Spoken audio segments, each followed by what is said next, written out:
What works? Language, literacy and numeracy in training and assessment.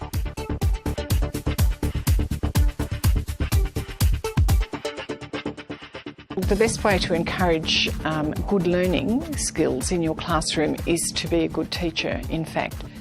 Encourage learners to ask questions. No question is a silly question. All the best learners ask questions regularly.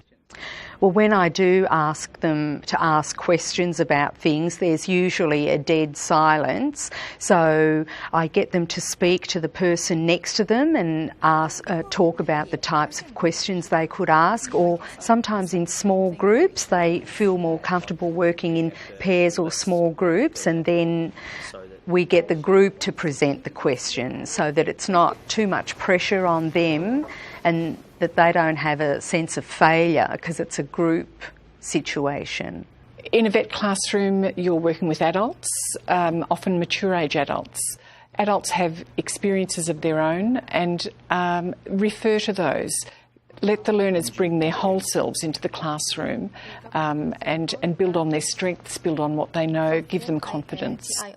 By using the knowledge that they know and encouraging them to share the knowledge they have, like Christina, when we asked about syllables, the word syllable and what it means, she very happily shared that she knows that it's a Greek word and she is from Greece, and she knows that it means breaking up words into small words, and she shared it very openly with the rest of the group, and that I think makes the rest of the group feel comfortable enough to share their knowledge and to realise that everybody's input is important as well as mine.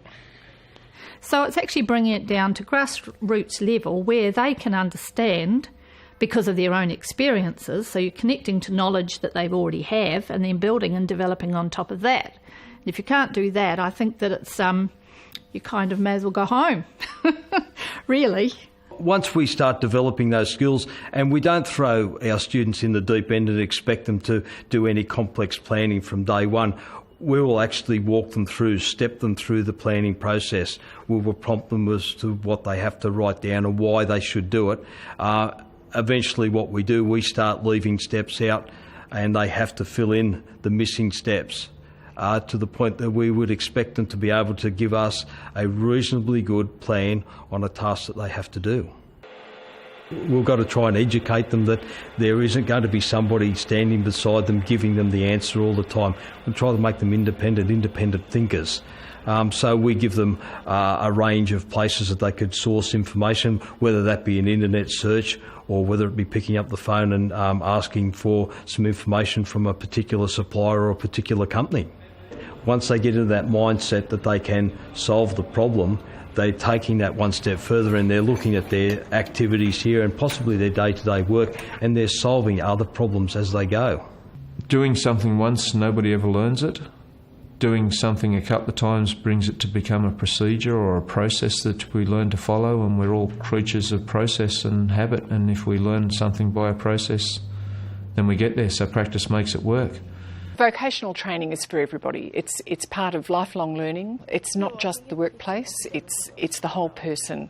And the self-esteem that learners get from realising that they can do things, they can read and write better than they could, their literacy and numeracy is going to be good enough to do that job, is fabulous.